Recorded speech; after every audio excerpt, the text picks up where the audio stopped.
महंगाई की खबरें अब शायद हमें चौंकाती नहीं हैं, लेकिन फिर भी हमारा एक काम है कि आपको हर खबर से बाखबर करना।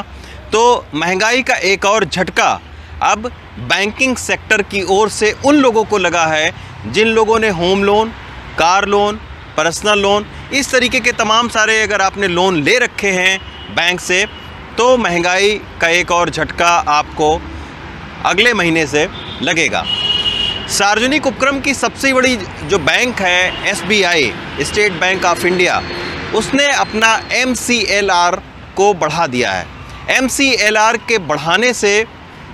क्या इम्पैक्ट पड़ेगा आपके होम लोन पर, ऑटो लोन पर, पर्सनल लोन पर, ये जानने के लिए हम इस वक्त रविंद्र गुप्ता जी के पास में आए हुए हैं, जो कि बैंकिंग एक्सपर्ट हैं। रविंद्र जी, बहुत ही सरल शब्दों में अगर लोगों को हम समझाना चाहें कि MCLR ये क्या चीज़ है आखिर, और इसके बढ़ने से क्या इम्पैक्ट पड़ेगा? जैसा आपने कहा कि MCLR marginal cost of fund based landing rate, ये वो इंटरेस्ट रेट है जो कि आज के समय के अंदर अभी रिवाइज़ किया है रिजर्व बैंक ऑफ इंडिया ने। पहले ये सारे के सारे रेट ऑफ इंटरेस्ट आपके बेस रेट के ऊपर डिपेंड किया करते थे, पर चूंकि इसको अपने फंड बेस के ऊपर उन्होंने निर्धारित कर दिया है,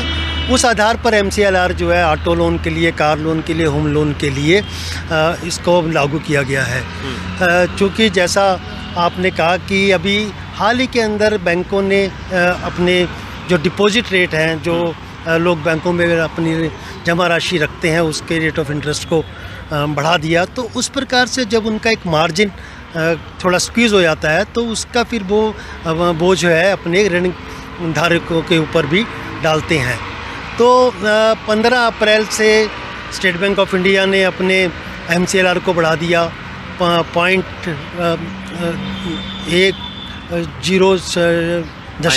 जिसको 10 बेसिस पॉइंट कहते हैं, 1.10वां हिस्सा। तो उसमें जैसे ओवरनाइट था, पहले 6.65 था, उसको 6.75 कर दिया। उसी प्रकार 3 महीने का जो टेनर था उसको भी 6.75 कर दिया, 6 महीने के टेनर को भी 6.75 किया है, और उसी प्रकार जो 9 महीने वाला है उसको 7 कर दिया, और उसके बाद 7.4 कर दिया 1 साल को। इस प्रकार जो टेंडर का बढ़ गया, तो आपको लगा कि जब 10 बेसिस पॉइंट का बोझ ऋण धारकों के ऊपर आएगा, तो संभावित है कि उसके अंदर जो आपकी EMI है वो बढ़ जाएगी। सर, अगर और हम थोड़ा सा आसान शब्दों में समझना चाहें, अगर मैंने 25 लाख रुपए का लोन ले रखा है और मैं अभी तक 6.65 के हिसाब से अब तक चुकता करता रहा हूँ, तो कितना साल भर में हमारे ऊपर इम्पैक्ट पड़ेगा इसका? देखिए, जैसा आपने कहा कि 6.65 था तो वो 6.75 हो गया, तो 10 बेसिस पॉइंट, 1 का जो 10वां हिस्सा है, जो 1% का 10वां हिस्सा जब बढ़ेगा, तो लगभग 150 रुपया उसकी EMI के अंदर आपको फ़र्क पड़ जाएगा। मतलब साल भर में 2000 रुपये का आपके ऊपर अतिरिक्त बोझ पड़ेगा। पर चूंकि ये सारे के सारे ऋण जो हैं ये फ्लोटिंग रेट ऑफ इंटरेस्ट हैं, बैंक समय समय पर इनको निर्धारित रिवाइज करता रहता है, तो ऐसा नहीं है कि ये हमेशा के लिए आपका बढ़ गया है। आने वाले समय के अंदर हो सकता है ये रेट ऑफ इंटरेस्ट जब कम होगा तो आपके ऊपर उसका बर्डन कम भी हो, और अगर ज़्यादा होता है तो हमारे ऊपर, तो वो आपके ऊपर आएगा ही आएगा। अच्छा सर, बैंकिंग एक्सपर्ट हैं, हाल फिलहाल में आप देख रहे हैं कि रेट ऑफ इंटरेस्ट कम होगा या कुछ और बढ़ेगा जिस तरीके से महंगाई बढ़ रही है? देखिए, चूँकि इन्फ्लेशन के हिसाब से ही रेट ऑफ इंटरेस्ट निर्धारित किए जाते हैं और आपकी GDP ग्रोथ के हिसाब से सब किए जाते हैं। पिछले दिनों में जैसे कोरोना का इम्पैक्ट आया इकोनॉमी के ऊपर, काफ़ी उसका ज़बरदार असर हुआ, और GDP माइनस के अंदर ग्रोथ की जो एक धारणा की जा रही थी, पर चूँकि 2 साल के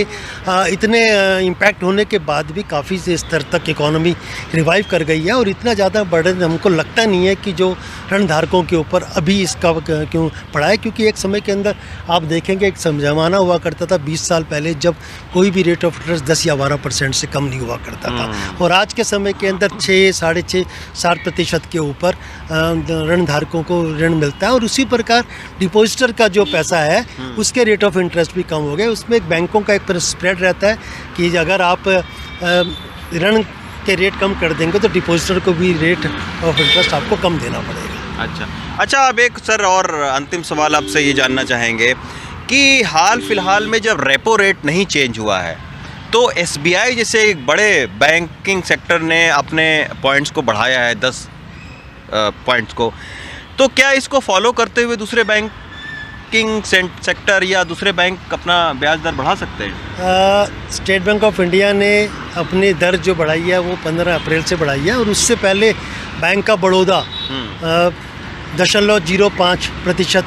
इसमें इंक्रीज पहले कर चुका है, और ये निर्धारित करेगा दूसरे बैंकों के अपने ऋण पोर्टफोलियो या डिपॉजिट का जो पोर्टफोलियो है, उनके जो एसेट लायबिलिटी मैनेजमेंट किस प्रकार से है और कितना वो स्प्रेड लेना चाहते हैं, तो उसका इम्पैक्ट तो इकोनॉमी के ऊपर आता ही आता है। आज हो सकता है स्टेट बैंक ने आज बढ़ाया है, अगले 10 दिन के अंदर दूसरा कोई पब्लिक सेक्टर बैंक बढ़ा दे या प्राइवेट सेक्टर का बैंक बढ़ा दे, क्योंकि आज के समय में जितनी भी बैंकों के ऋण की जो नीति है वो उनके ऊपर निर्धारित करती है। ये रिजर्व बैंक ऑफ इंडिया का जो एक एडमिनिस्ट्रेड रेट ऑफ इंटरेस्ट जो हुआ करता था, वो बड़ी पुरानी बात हो गई है कि रिजर्व बैंक ऑफ इंडिया पहले रेट ऑफ इंटरेस्ट को बैंकों के कंट्रोल करता था, वैसी बात नहीं है। अब बैंक स्वतंत्र है इस काम के लिए।